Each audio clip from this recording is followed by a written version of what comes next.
ابا کے انتقال کے بعد مجھے جو سب سے بڑا بوجھ اٹھانا پڑا وہ تھا پورے ہردوئی شہر کے سارے دکانداروں، دفتروں میں کام کرنے والوں اور ہر محلے میں مقیم عمر رسیدہ لوگوں سے ملتے، راہ چلتے، خرید و فروخت کرتے سلام کرنا، ان کی کبھی نہ ختم ہونے والی ہمدردی کا سر جھکا کر متانت سے جواب دینا۔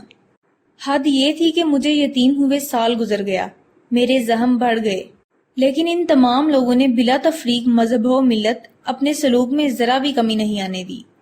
پتہ نہیں ابا نے ان کے درمیان کس قدر محبت لٹائی تھی اور اخوت کی کون سی روایت جاری کی تھی کہ اچانک ان کے بعد وہ سب مجھ کو ہی ماسود واپس کر رہے تھے۔ مجھے ایک کاپی خریدنے کے لیے بڑے چوراہے جانا ہے، لیکن راستے میں ابراہیم ٹیلر ماسٹر کی آواز پر رکنا ضروری ہے۔ 2 قدم بعد ہرات کے کارخانے سے مختار چچا کو اپنی حیریت بھی بتانا ہے اور ان کے گلے کی خرابی پر تشویش بھی ظاہر کرنی ہے۔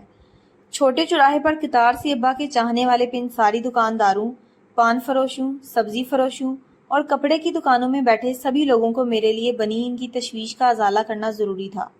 یہ سب ایک نہ ختم ہونے والا سلسلہ تھا۔ کیسے لوگ تھے اور کیا زمانہ تھا! محبت بھی بوجھ بن سکتی ہے، اس کا تجربہ بھرپور ہو رہا تھا۔ کسی چھوٹی سے چھوٹی ضرورت کے لیے بھی مجھے واپس آنے کے لیے آدھا گھنٹہ چاہیے۔ ابا نے اپنی وراثت میں دولت چاہے کم چھوڑی ہو، لیکن پیار و اخوت کی بارش میں بھیگ بھیگ کر میرا برا حال تھا۔ یہ دنیا تھی جو میرے ابا نے میرے لیے چھوڑی تھی، اس پر نہ تو تقسیم ملک کا کالا سایہ پڑا اور نہ ہی بدلتی تہذیب کے تند جھونکے اس کا رخ موڑ سکے۔ انٹرمیڈیٹ تک تعلیم مکمل کر کے بالآخر مجھے ہردوئی سے باہر نکلنا پڑا۔ لکھنؤ میں الیکٹریکل انجینئرنگ ڈپلومہ کی تعلیم شروع ہوئی۔ 3 سال گزرے، پھر 2 سال اسی پولی ٹیکنک میں ڈیمانسٹریٹ کی سروس کے بعد ریلوے کے ڈیزل انجن کارخانہ بنارس میں بطور جونیئر انجینئر سروس کر لی۔ اس درمیان لگ بھگ 6 سال ہردوئی سے ناتا صرف تہواروں تک سمٹ گیا۔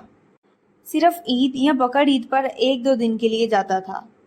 ایسے ہی کسی موقع پر ہردوئی کی پرانی سڑکوں پر کسی ضرورت سے گزر رہا تھا۔ احتیاطاً نظریں نیچی کر رکھی تھی کہ مبادا کسی بزرگ سے نظریں ملیں اور میں پھر اسی جال میں پھنس جاؤں۔ راستے کی بھیڑ جو ان 6 سالوں میں دگنی ہو چکی تھی کے درمیان سے گزرتے ہوئے سامنے سے آنے والی سواریوں سے بچنا ضروری تھا۔ آگے نظر اٹھی تو ایک کمزور لاغر سی کایا دوسرے فٹ پاتھ پر سامنے سے آتی ہوئی دکھی۔ کچھ کشش کا سبب ضرور تھا کہ میں بار بار اس طرف دیکھنے کو مجبور ہو رہا تھا۔ آنکھیں ان کی بھی مجھے پہچاننے کی کوشش کر رہی تھی، مستقلاً گھورتی آنکھیں۔ جب میں نے محسوس کیا کہ وہ میرے پاس آنے کے لیے فٹ پاتھ کراس کرنے کی کوشش کر رہے ہیں تو میں خود ہی ان کی جانب چلا گیا۔ اس بیچ ان کا بایاں ہاتھ دھوتی کی کناری پکڑ چکا تھا اور میرے دماغ میں گنیش جی کا لفظ بجلی کی مانند کوند گیا۔ یہ تو میرے درجہ 6-7 میں سناتن دھرم انٹر کالج کے ہندی ٹیچر شاستری جی ہیں۔ اس وقت یہ پستہ قد لیکن اچھی صحت اور بڑے پیٹ کی وجہ سے ہم لوگوں کے بیچ گنیش جی کے نام سے مشہور تھے۔ آج وقت کے تند جھونکوں نے انہیں ایک دم خستہ اور لاغر بنا دیا، نہایت ضعیف لگ رہے تھے۔ قریب پہنچنے پر جیسے ہی میرے ہاتھ سلام کے لیے بلند ہوئے، کانوں میں آواز آئی، کیسے ہو احتشام؟ مجھ پر گھڑوں پانی پڑ گیا۔ ان سے میں تقریباً 12 سال بعد مل رہا تھا اور پھر بھی انہوں نے میرا نام یاد رکھا۔ ان کا اگلا سوال تھا، بنارس سے کب آئے؟ اس کا مطلب تھا کہ وہ میرے بارے میں ساری جانکاری رکھتے تھے۔ اس کے بعد تو انہوں نے پرانی یادوں اور ابا سے اپنے تعلقات بیان کرنے کا ایک لمبا سلسلہ شروع کر دیا۔ بتایا کہ وہ 5 سال پہلے اسکول سے سبق دوش ہو چکے ہیں۔ اس وقت کے ہمارے کلاس ٹیچر بابو وجے شنکر کا انتقال ہو گیا ہے۔ ہاں، جب انہوں نے یہ بتایا کہ میرے ہسٹری ٹیچر اوم دت شرما جی بھی اس دنیا میں نہیں رہے تو میرے منہ سے بے تحاشا ہررا کی صدا نکلنے جا رہی تھی، جسے فوراً کسی طرح گلے میں ہی دبا دیا۔ دراصل میری پوری اسکولی زندگی میں کبھی کسی استاد نے مارا نہیں تھا، لیکن یہ ظالم شرما جی وہ شخص تھے جنہوں نے مجھے بھی نہیں بخشا۔ ان کے مرنے کی خبر سے میرے دل میں کہیں بند پڑے خوف نے اچانک دم توڑ دیا۔ بالآخر مجھے ضرر پہنچانے والی آخری ہستی بھی اس دنیا میں نہیں رہی۔ شاستری جی بیچارے سمجھ رہے تھے کہ مجھے اس خبر نے بہت صدمہ پہنچایا۔ بولے، ارے بیٹا، اب تو ہم پکے پھل ہیں، کون پہلے ٹپک جائے معلوم نہیں۔ جب تمہارے والدین بچھڑ گئے تو ہم سب بھی تیار ہیں، دل پر مت لینا، وغیرہ وغیرہ۔